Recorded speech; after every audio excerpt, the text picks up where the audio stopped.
Classificação indicativa. Livre para todos os públicos.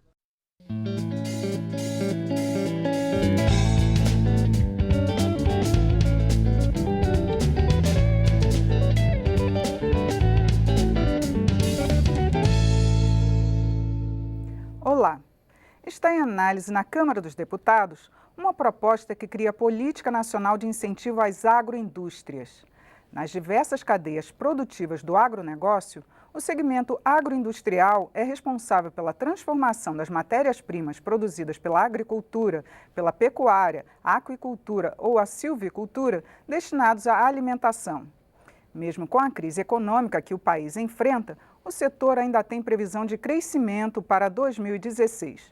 Para saber mais detalhes sobre a proposta, nós vamos conversar com o autor do projeto, é o deputado Evair Melo, do PV do Espírito Santo. Palavra Aberta tem produção integrada da TV e da Rádio Câmara. Bom, deputado Evair de Melo, o senhor que tem acompanhado essas propostas, né, do setor agroindustrial, o setor já tem a previsão de crescimento de 2% para esse ano, né? Ainda assim, é necessário uma política nacional para incentivar o setor? O que nós precisamos no Brasil são de políticas estruturantes. Saímos um pouco de varejo e pensarmos a cadeia no sistema completo. O agronegócio brasileiro, a agricultura brasileira, nos últimos anos, desde a década de 80, é o único setor que todos os anos é um setor superavitário. Isso é importante para a economia brasileira. Quando eu trato dessa política nacional de incentivo à agroindustrialização, significa darmos um passo na frente e agregarmos valor àquilo que nós já somos muito bons. Ninguém no mundo faz agricultura como o Brasil faz, com a competência que o Brasil faz. Ninguém no mundo aplica ciência e tecnologia, né, no setor de produção do agronegócio como o Brasil faz. Agora nós precisamos dar um passo à frente, que é justamente entrar na cadeia de agregação de valor, ou seja, não mais saímos do mercado de commodity, que isso é importante para o Brasil, conseguimos fazer volume com isso, nós dominamos diversos segmentos a oferta de commodities agrícolas no mundo todo, mas precisamos agora dar um passo à frente, agregarmos valor. Esse passo à frente vai entrarmos na cadeia de processamento, ou seja, não mais pegarmos essa matéria-prima, processarmos essa matéria-prima, porque isso nós deixamos de vender produto e vamos começar a vender conceito. O Brasil, que já é referência, tem respeito, porque produz, porque entrega, porque cumpre contrato.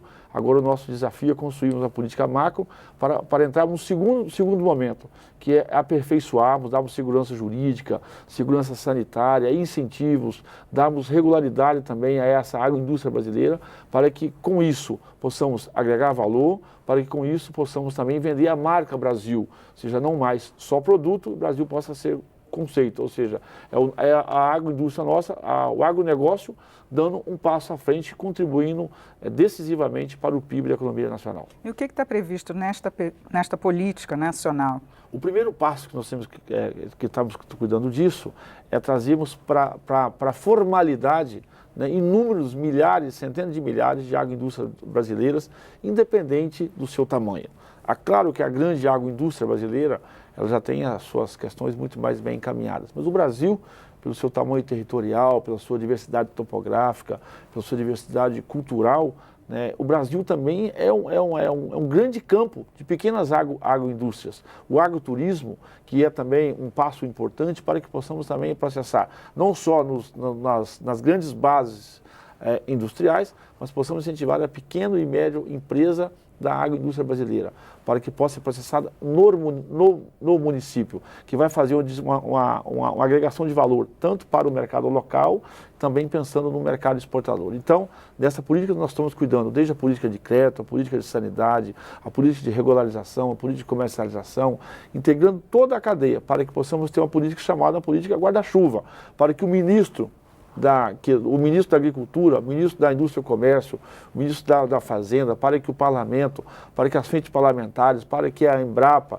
as empresas estaduais de pesquisa, para que a CNI, para que a CNA tenham uma política orientadora. E a partir dali nós vamos fazendo os ajustes, criando assim um campo de oportunidade de agregação de valor, que vai permitir ao consumidor tanto nacional, internacional, ter um produto processado internamente aqui no país. Isso dá muita segurança, porque se você agrega valor através de um conceito, tem uma relação de confiança e também é uma forma que nós temos de remunerar melhor aquele que produz lá no campo. Ou seja, nós queremos com essa indústria também fortalecer o cooperativismo, o associativismo, temos políticas de crédito direcionado. O governo precisa cada dia mais não ser sócio da atividade meio, né? Ter política de estímulo à produção, criar facilidade para a agroindustrialização e sermos parceiro para que isso possa chegar aos consumidores. Então, também é um alimento seguro, de qualidade e com mais renda para quem está no campo produzindo. Agora, o governo está cortando os incentivos que já foram dados a alguns setores, né? Nesse momento, de que forma seria essa política? Como incentivar esses setores sem ser um incentivo fiscal? Os incentivos que o governo anterior fez foram incentivos irresponsáveis, inoportunos, que nada ajudaram o Brasil. Foi uma pressão irresponsável do próprio segmento, que também tem a sua parte de culpa. O governo omisso realmente com a transformação do Brasil e com muita irresponsabilidade deu incentivo sem um planejamento. Deu um incentivo sem uma política de governo, sem uma política de Estado. Esse nosso incentivo passa por incentivar, por exemplo, também tramita aqui nessa casa um projeto nosso que proíbe o contingenciamento da pesquisa agropecuária. Não podemos paralisar um projeto de pesquisa agropecuária. Precisamos de uma soja melhor, de um feijão melhor, de um leite melhor, de uma fruta melhor de qualidade, de um café melhor de qualidade.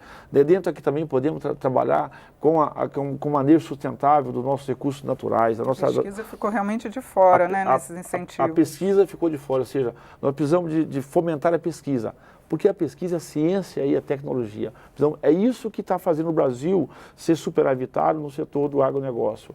Nós produzimos ciência, tecnologia, entregamos isso, disponibilizamos isso para um Brasil trabalhador. O Brasil rural é um Brasil trabalhador que, apesar da política, que apesar das diversidades climáticas, veja o meu Espírito Santo, que enfrenta a pior seca da sua história, veja o nosso Rio Grande do Sul, que enfrenta as grandes chuvas, principalmente no setor arrozeiro, a soja sofrendo por isso. Apesar de tudo isso, nós estamos dando um passo à frente. Então, isso vai organizar, inclusive, a vida dos nossos governos, para que os governos possam ter condições plenas de fazer políticas estruturantes ao longo prazo.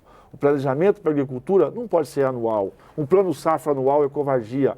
Nós temos cultura perene, precisamos de planos de 10 em 10 anos, de 15 em 15 anos, que vai desde a pesquisa, passa pela assistência técnica e extensão rural, passa pela implementação de políticas de fomento no campo, custeia o investimento, passa pela agroindustrialização e o governo cumprir parte importante também, que é a parte de logística, estrada, rodovias e ferrovias e portos, para que o Brasil para que o nosso produto possa chegar competitivo nos 4 cantos do planeta. Agora, deputado, como é que essa política vai abranger tantos setores que são bem específicos, como o da pesca, que é bem diferente da pecuária e de tantos outros da agroindústria? Eu digo assim, isso vai por segmento. Temos essa política estruturante. Depois, o passo seguinte, os governos seguintes precisam montar essa inteligência, os ministérios precisam de se falar cada vez mais. Não é a agricultura cuidar de agricultura, a fazenda cuidar de recurso financeiro, o planejamento como se nada existisse. O governo precisa de dialogar mais, os ministérios precisam de se falar e ter responsabilidade com o setor produtivo brasileiro. Como eu disse, não podemos ficar mais na dependência de homens e mulheres iluminados no poder. Essa política estruturante vai fazer com que os governos, para quem venha disputar a Câmara dos Deputados, o Senado, uma prefeitura, o governo de um Estado ou a presidência da República, possa ter uma orientação clara daquilo que é importante para o segmento, que aí isso vem esse compromisso e a responsabilidade antecipada antes do cargo daquilo que vai ser entregue ao Brasil, pautado principalmente pela demanda do setor produtivo, olhando as expectativas dos nossos consumidores. Agora só uma última pergunta, deputada. A gente tem muitas leis, né, que às vezes restringem a atuação de setores.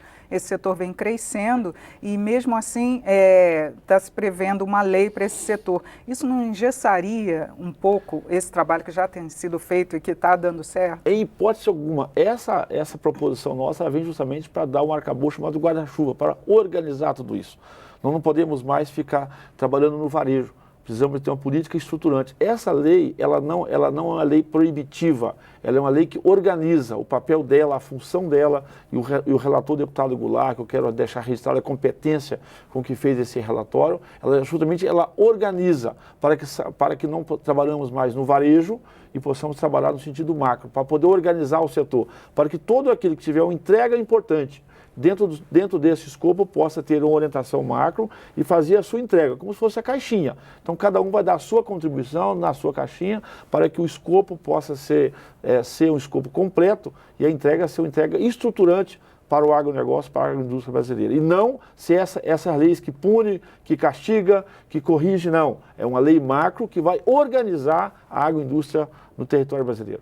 Certo, deputado, muito obrigado por seus esclarecimentos aqui no Palavra Aberta. Agradeço a oportunidade e parabenizo toda a equipe da TV Câmara, que sempre disponibiliza esse ambiente para todos nós.